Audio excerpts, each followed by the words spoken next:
নমস্কার বন্ধুরা, জেবি কিচেনে সবাইকে স্বাগত। আশা করি আপনারা সবাই ভালো আছেন। আজ আবার একটা নতুন ভিডিও নিয়ে চলে আসলাম আপনাদের সঙ্গে শেয়ার করার জন্য। আজ বানাবো সবসময় আমাদের যেটা দরকার হয়, সয়া সস, যেটা আমরা দোকান থেকে অনেক দাম দিয়ে কিনে আনি।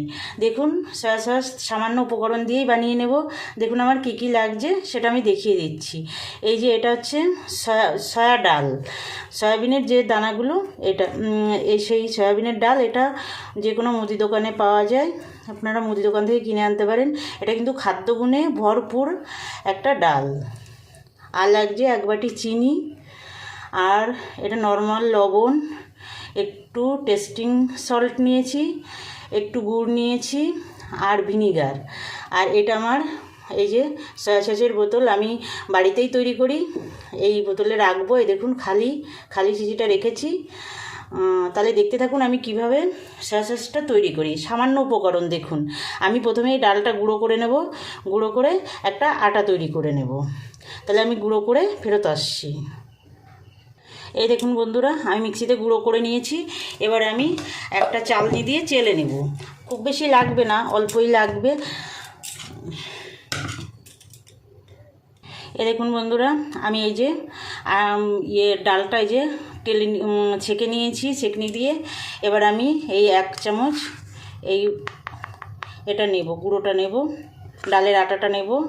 1 চামচ আর অল্প একটু দিলাম, আর 2 চামচ ভিনিগার দিয়ে এটা আমি গুলে রাখবো।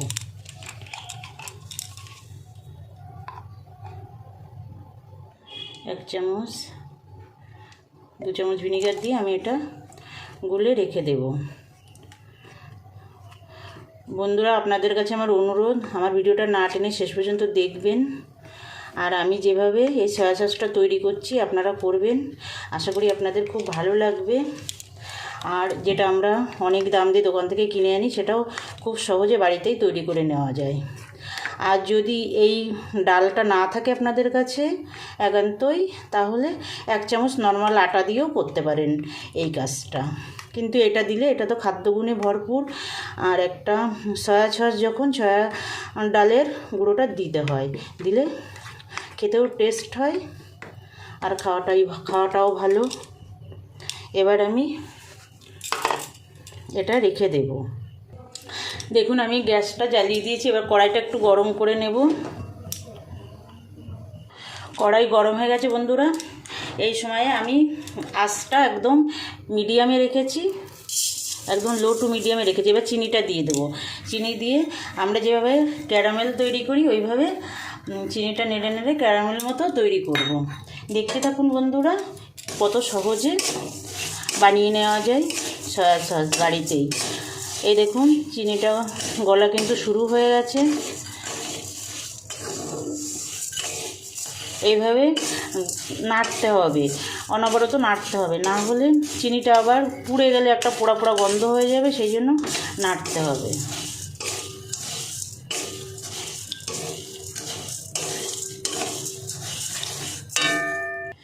এই সময় কিন্তু জল দেওয়া যাবে না, চিনি আপনা থেকেই গলে যাবে।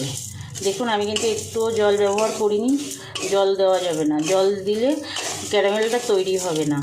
আপনারা তো অনেকেই তৈরি করতে পারেন, তবুও আমি একটু বলে দিলাম। দেখুন বন্ধুরা, প্রায় গলে গেছে চিনিটা। দেখুন কত সুন্দর আস্তে আস্তে আস্তে কালার ধরতে শুরু করেছে। এরকম করে নাড়তে নাড়তে কালারটা এসে যাবে। বানাবেন, একদমই সহজ, কিন্তু স্বাদে দোকানের থেকে ভালো ছাড়া খারাপ হবে না, এটুকু আমি বলতে পারি। দেখুন বন্ধুরা, কালার কিন্তু অনেকটাই চলে এসছে। এই সময়ে নাড়তে হবে, পুরো নাড়তে নাড়তে কালারটা আনতে হবে।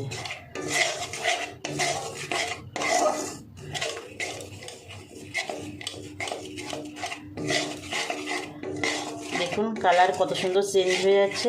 এই সময় কিন্তু ভালোও লাগে বন্ধুরা, সাদা থেকে কত সুন্দর একটা কালার চলে আসছে। একদম এই মুহূর্তে কফি কালার এসে গেছে। আরেকটু করতে হবে। দেখুন বন্ধুরা কত সুন্দর কালার চলে এসছে। আমার তো এটা করতে খুবই ভালো লাগে। আপনারাও করবেন, আপনাদেরও খুব ভালো লাগবে। দেখুন এই কালার চেঞ্জ হতে লাগলে খুব ভালো লাগে। এইটাই আর একটু হবে।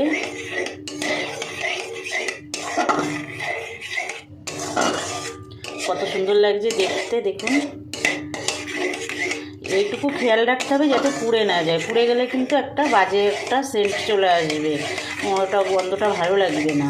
সেই জন্য একদম নাড়তে নাড়তে এটা তৈরি করতে হবে।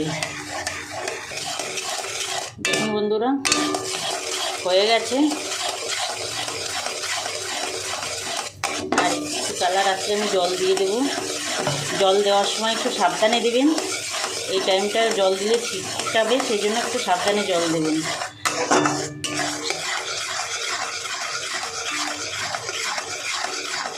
আর একটু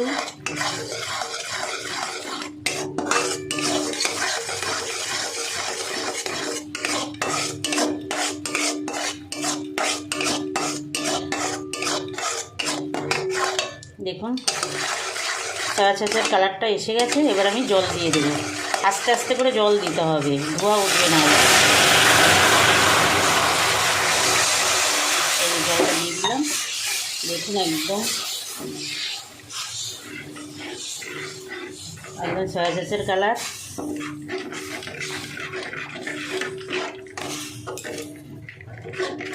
একটু জলটা ফুটে উঠলে তারপরে সব অনেকগুলো জিনিস মেলাতে হবে। দেখুন কালার চলে এসছে পুরো। এবার আমি একটু নর্মাল লবণ দিয়ে দেব।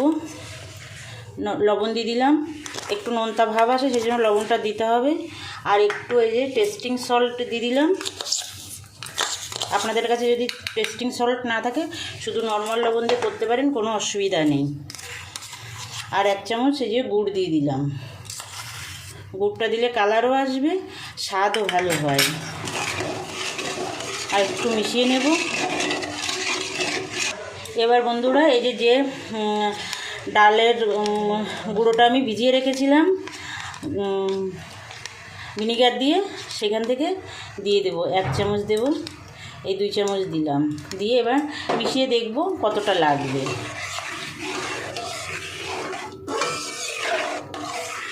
খুব সহজে বানানো যায় বন্ধুরা, বানাবেন এটা বাড়িতে। বেশি দাম দিয়ে কিনে আনার দরকার নেই, 10 টাকা 15 টাকা খরচা করলে এটা বাড়িতেই তৈরি করে নেওয়া যায়। এবার আমি আর 1 চামচ ভিনিগার দিয়ে দেব।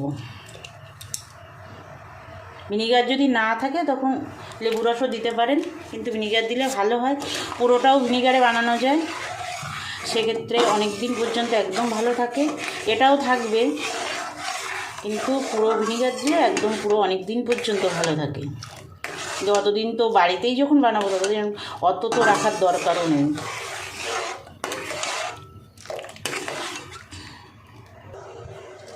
আর একটু দেবো আমি এই ডাল ভিজানোটা, ডালের আটা ভিজানো পুরোটাই দিয়ে দিলাম।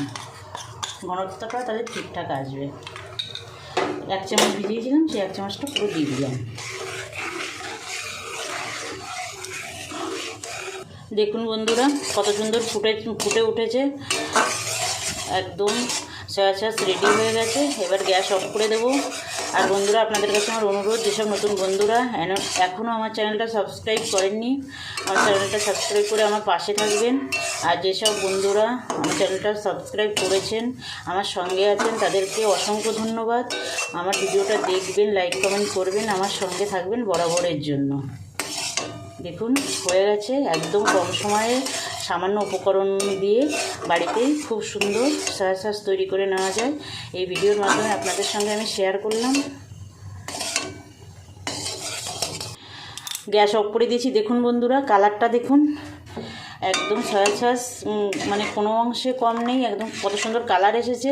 ঘনত্বটাও ঠিক আছে। এবার ঠান্ডা করে আমি বোতলে ঢেলে নেব। দেখুন বন্ধুরা একদম ঠান্ডা হয়ে গেছে। আমি এই গ্লাসে করে এই যে এই সয়া সসের বোতলটাই ঢেলে নেব। হাতায় করে যদি ঢালি তাহলে তো অনেকক্ষণ দেরি লাগবে, সেই জন্য। দেখুন এখন কত সুন্দর ঘনত্বটা একদম সুন্দর হয়েছে। এর করে ঢেলে আমি সয়া সসের শিশিটা ভরে নেব।